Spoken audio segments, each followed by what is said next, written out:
নমস্কার, আজকে আমরা ক্লাস শুরু করছি অ্যাডজেক্টিভ সম্বন্ধে। আগের দিনে আমরা আলোচনা করেছিলাম অ্যাডজেক্টিভ কাকে বলে এবং ইহার ক্লাসিফিকেশন নিয়ে। আজকে বাকি যে অ্যাডজেক্টিভের ক্লাসিফিকেশন, 4 প্রকার অ্যাডজেক্টিভের ক্লাসিফিকেশন বাকি ছিল, সেই বাকি ক্লাসিফিকেশন নিয়ে আলোচনা করব, উদাহরণ সহকারে বুঝে নেব। এবং নিচে কিছু বাক্য দেয়া হলো এবং বাক্যগুলি কোন অ্যাডজেক্টিভ সেটিও বুঝে নেব। দেখা যাক, আজকে ক্লাস শুরু করছি। Participle adjective. পার্টিসিপেল অ্যাডজেক্টিভ কাকে বলা হয়? আইএনজি এবং পার্টিসিপেল যোগে যে অ্যাডজেক্টিভ ব্যবহৃত হয় তাকে বলা হয় পার্টিসিপেল অ্যাডজেক্টিভ। যেমন হচ্ছে এ স্লিপিং ডগ, একটি ঘুমন্ত কুকুর। স্লিপিং হচ্ছে এখানে participle adjective. I have written a letter, আমি একটি চিঠি লিখে আছি। রিটেন শব্দটা হচ্ছে পার্টিসিপেল অ্যাডজেক্টিভ। এটা কি না? Present participle. এবার পাস্ট পার্টিসিপেল যোগও হয়, যেমন হচ্ছে the girl had participated in school programme, বালিকাটি অংশগ্রহণ করেছিল স্কুলের প্রোগ্রামে। পার্টিসিপেটেড কথাটা হচ্ছে পার্টিসিপেল অ্যাডজেক্টিভ। তাহলে আমরা বুঝে নিলাম আইএনজি, ইডি, ইএন যোগে পাস্ট পার্টিসিপেল সব ওয়ার্ডগুলি হচ্ছে পার্টিসিপেল অ্যাডজেক্টিভ হিসাবে ব্যবহৃত হয়। নেক্সট হচ্ছে 8 নম্বরে কি আছে না? Interrogative adjective. ইন্টারোগেটিভ অ্যাডজেক্টিভ কি না? প্রশ্ন জিজ্ঞাসা করা বোঝালে যে অ্যাডজেক্টিভ ব্যবহৃত হয় তাকে বলা হয় ইন্টারোগেটিভ অ্যাডজেক্টিভ। যেমন হচ্ছে what, which, who, whom, whose. এগুলো হচ্ছে হোয়াট মানে কি, হুইচ মানে কোনটি, হু মানে কে, হোম মানে কাকে, হুজ মানে কার। এই শব্দগুলি কোনো যদি বাক্যের প্রথমে থাকে এবং বাক্যটিতে যদি জিজ্ঞাসা চিহ্ন থাকে সেটি হচ্ছে ইন্টারোগেটিভ অ্যাডজেক্টিভ।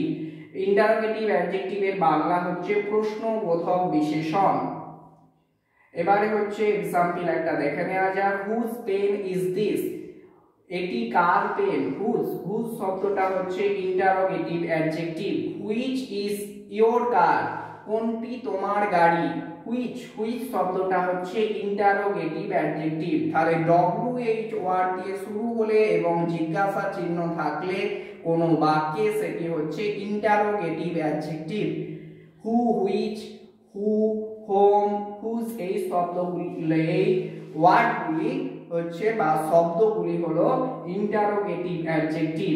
এবারে বুঝে নেওয়া যাক 9 নম্বর এমফেসাইজিং অ্যাডজেক্টিভ। এমফেসাইজিং অ্যাডজেক্টিভ কাকে বলে? Noun and very are called emphasizing adjective because they emphasize the noun they are qualified. Nouns qualify, এক কথায় হচ্ছে বাড়িয়ে বলা। own and very are called emphasizing adjectives because they emphasize the nouns they qualify। এক কথায় হচ্ছে বাড়িয়ে বলা। যেমন হচ্ছে একটা উদাহরণ দেখলেই বোঝা যাবে। এক্সাম্পল হচ্ছে মাইন্ড ইওর ওন বিজনেস, নিজের ব্যবসায় চরখায় তেল দাও। নিজের ব্যবসায় নজর দাও বা মন রাখো।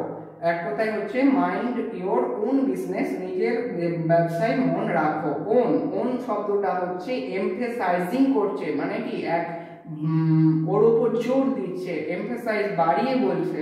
তাহলে ওন শব্দটা হচ্ছে এমফেসাইজিং অ্যাডজেক্টিভ।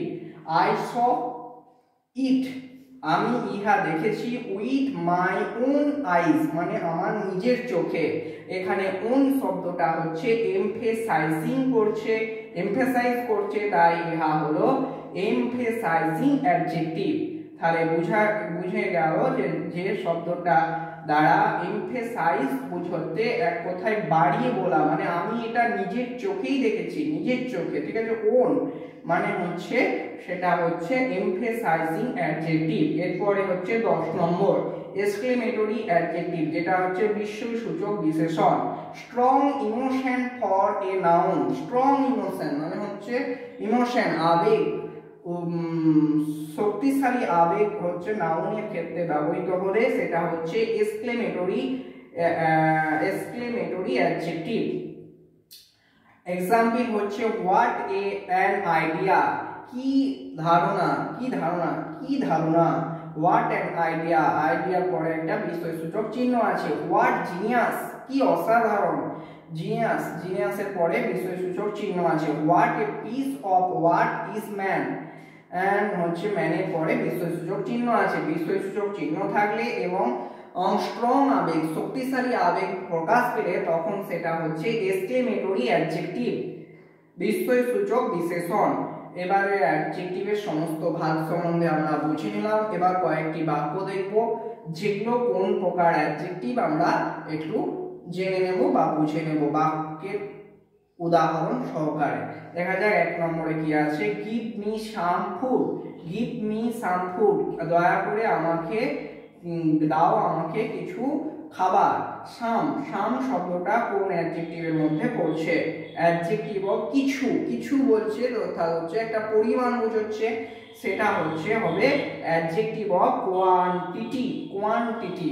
পরিমাণ বুঝলে আমরা বলেছি কি না adjective of quantity. This is my shirt, ইহা হয় আমার জামা। মাই, মাই শব্দটা এখানে হচ্ছে কোন অ্যাডজেক্টিভ? মাই শব্দটা হচ্ছে possessive adjective, possessive adjective. Give him a pen, দয়া তাকে একটি পেন দাও। হিম, হিমটা হচ্ছে possessive adjective. Who is the first boy in your class, কে হয় হচ্ছে ফার্স্ট বয়, প্রথম বালক তোমার ক্লাসে, শ্রেণীতে। কে এখানে? হু শব্দটা কোন অ্যাডজেক্টিভ? না হু শব্দটা হচ্ছে ইন্টারোগেটিভ অ্যাডজেক্টিভ, ইন্টারোগেটিভ অ্যাডজেক্টিভ হচ্ছে হু। দোজ বয়েজ আর ইন্টেলিজেন্ট, ওই বালকগুলি হয় বুদ্ধিমান, ওই বালকগুলি হয় বুদ্ধিমান। ওই, ওই শব্দটা এখানে কোন পার্টস অফ স্পিচ? কোন পার্টস অফ স্পিচ? ওই, এটা হচ্ছে demonstrative adjective, demonstrative adjective, demonstrative adjective. Those, those এটি ওটি ডেমো নির্দেশ করে, তাহলে হচ্ছে এটা হচ্ছে demonstrative adjective. He did not take any food in the morning, সে কোনো খাবার গ্রহণ করেনি সকালে। এনি, এনি শব্দটা এখানে কোন অ্যাডজেক্টিভের মধ্যে পড়ছে? এনি শব্দটা হচ্ছে অ্যাডজেক্টিভ অফ কোয়ান্টিটি, মানে হচ্ছে একটা পরিমাণ বুঝাচ্ছে, কোনো খাবারই সে গ্রহণ করেনি, অ্যাডজেক্টিভ অফ কোয়ান্টিটি। আর একটা হচ্ছে he is a wicked man, he is a wicked man. Wicked, সে একজন দুর্বল মানুষ। দুর্বল কেমন মানুষ? না উইকেড, এটা হচ্ছে গুণ বোঝাচ্ছে, অ্যাডজেক্টিভ ব্যক্তি বস্তুর গুণ বোঝালে তখন সেটা কি হয়? না অ্যাডজেক্টিভ অফ কোয়ালিটি। তাহলে আমরা কতগুলো উদাহরণের মাধ্যমে অ্যাডজেক্টিভ কোনটি কোন প্রকার অ্যাডজেক্টিভ বুঝে নিলাম। আজকের ক্লাস এই পর্যন্তই। Please subscribe my channel.